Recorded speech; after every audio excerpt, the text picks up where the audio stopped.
नदी के किनारे कुछ छोटे गांव बसे थे। वहां हर दिन बाजार लगता था, जहां पर लोगों की भीड़ लगी रहती थी। उन्हीं गांव में से एक गांव माधोपुर भी था, जहां दिनेश नाम का एक व्यक्ति अपना छोटा सा ढाबा चलाता था। पर कुछ दिनों से दिनेश बहुत परेशान था। उसका ढाबा चल नहीं रहा था।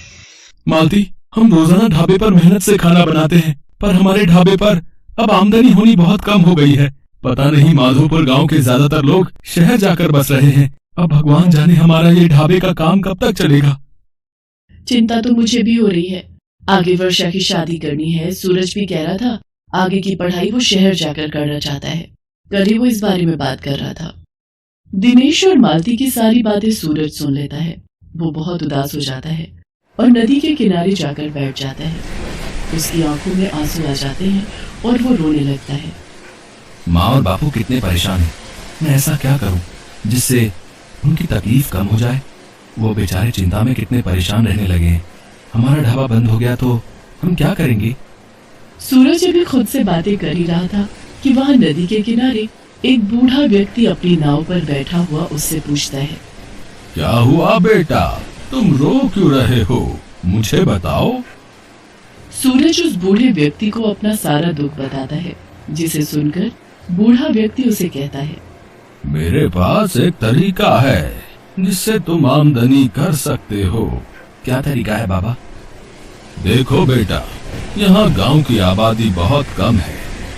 तुम और तुम्हारे पिता अगर नाव में खाना बनाकर आसपास के गांव में जा जाकर बेचो तो तुम्हारी अच्छी कमाई होगी, क्योंकि आसपास के सभी गांव में रोजाना बाजार लगता है और अच्छी खासी भीड़ रहती है। पर बाबा, हमारे पास नाव कहाँ से आएगी। हमारे पास इतने पैसे नहीं कि हम नाव खरीद सके। नाव की चिंता तुम मत करो, मेरे पास ये नाव है। इस पर ढाबा खोलकर तुम बदले में मुझे इसका किराया दे दिया करना। वैसे भी मैं बहुत बूढ़ा हो गया हूँ, अब मैं नाव नहीं चला पाता।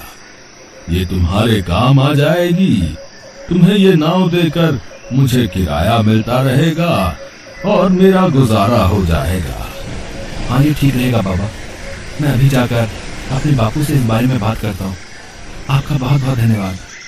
सूरज घर आता है और अपने पिता से इस बारे में बात करता है।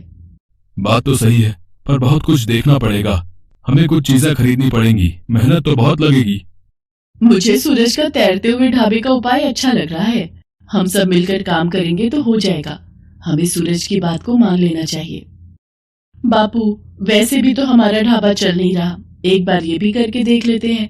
शायद भगवान की कृपा से हमारा नाव पर बना ढाबा चल पड़े। ठीक है, तुम सब अगर यही चाहते हो तो हम ऐसा ही करेंगे। सूरज बेटा, तू मेरे साथ बाजार चल। हम नाव के ऊपर ढाबा बनाने का कुछ जरूरी सामान खरीद लाते हैं। दिनेश और उसका परिवार मिलकर नाव पर ढाबा तैयार करते हैं। मालती और वर्षा तरह तरह के भोजन बनाकर तैयार करती हैं और सब कुछ उस व्यक्ति की नाव पर रख देते हैं। फिर वो एक गांव में खाना लेकर पहुंचते हैं। गांव के बाजार में लोग घूम रहे थे। नदी किनारे नाव पर बना ढाबा देखकर लोग हैरान रह जाते हैं और वहां आकर खाना खाने लगते हैं। अरे वाह, नाव पर ढाबा है, ये तो बहुत बढ़िया और साफ सुथरा दिखाई दे रहा भाई है? वैसे क्या क्या है खाने के लिए इस तैरते हुए ढाबे पर है? पनीर बटर मसाला, मटर पनीर, पालक पनीर, रायता, दाल तड़का, दाल मखनी, लच्छा पराठा, तंदूरी रोटी और भी बहुत कुछ मिलेगा हमारे ढाबे पर, और वो भी सस्ते दामों पर, गर्मा गर्म। हमारे ढाबे की स्पेशल थाली खाइए, उंगलियां चाटते रह जाएंगे।